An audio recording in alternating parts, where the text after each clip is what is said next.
going on, my boxing family? It's your boy Martin, aka the Boxing Purist. Welcome to the Truth and Absolute channel, where I speak the truth and nothing but the truth. So help me, good God Almighty. Okay, y'all, now listen. What I'm about to do in this video, okay, I'm going to talk about a hypothetical matchup between Terence Crawford and Canelo Alvarez and how I think a fight between the two would play out. Now, I've been watching other content, showbiz, other videos, making the points that they're, seeing the points that they're making, considering them, watching old fights, watching all the highlights, watching all that good stuff. And I think I know how the fight between these two guys would play out. Now, one thing to consider, obviously, we know the size difference, okay? A lot of times we talk about the size difference, but we don't talk about how that is going to affect the attributes that each fighter brings into the ring. Now, for Canelo's been fighting at 168 for a while, so we know that we're going to get Canelo Alvarez if the two were to meet up that fight.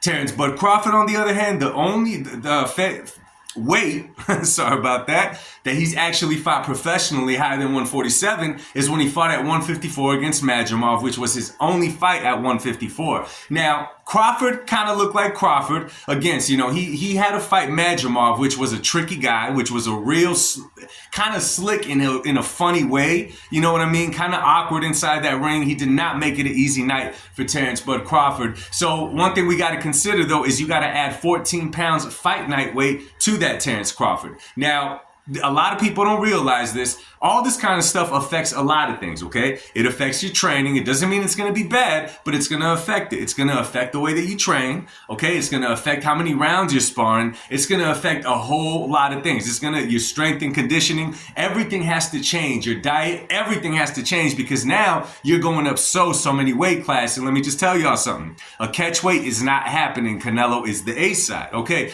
So how I see this fight playing out, man, I see that the first round goes off, right? And I think it'd be a really quiet round. I for sure think that Terence Bud Crawford comes out southpaw, as he did against Spence. And I see Canelo not really throwing much, just doing what Canelo does, just kind of feeling out Crawford, seeing what he could find, seeing what's available to him. And I see Terence Crawford doing the same thing.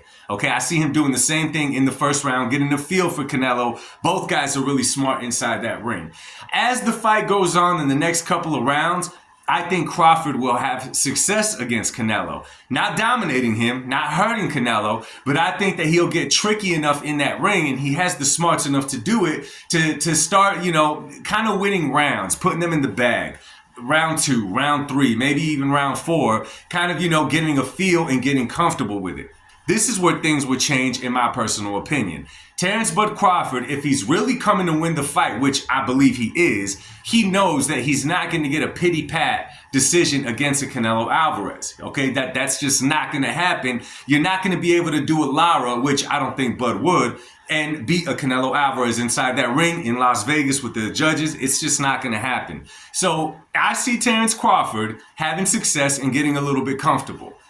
In those 3 rounds, I see Canelo missing with the big left hooks. Not many of them, just kind of reaching a little bit, looking to make that statement punch to let Crawford know who he's in there with and the kind of power that they hold at 168, okay? I definitely see him looking for that just to kind of put it in Terence Crawford's head like he did against a Jermell Charlo, right?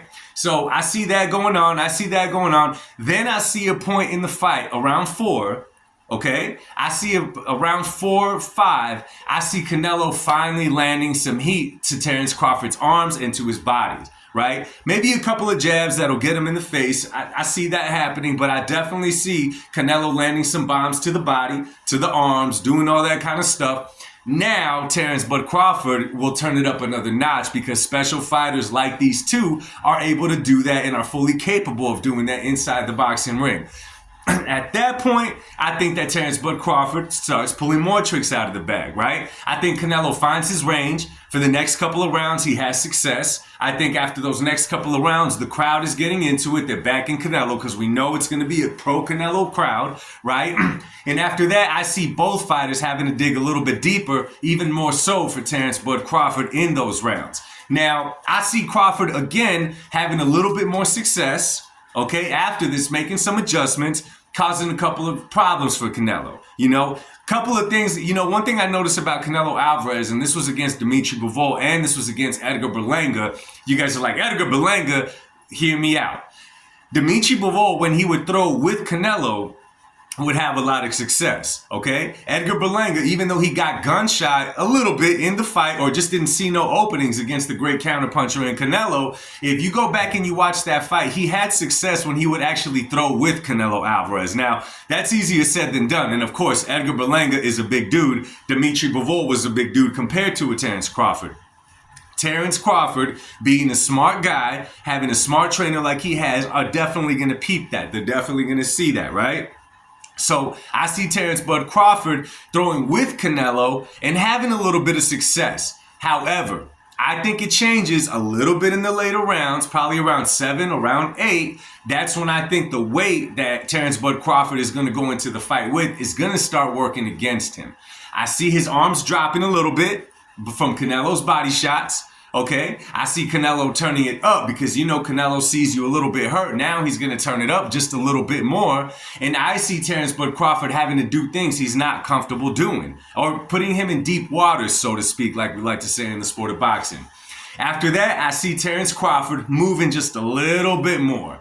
I see him moving just a little bit more in the fight, having his success, throwing his punches out, maybe having some moments, but nonetheless, I see Canelo constantly landing body work to Terence Crawford because Canelo knows, and everybody knows, this man is jumping up this many weight classes. It's going to be highly doubtful, especially at the age of 37, that he's going to carry that stamina to round 12, especially because you better believe he's not going to just be standing in front of Canelo Alvarez in this fight. He's not going to be he's going to be mobile for a majority of this fight, in my personal opinion.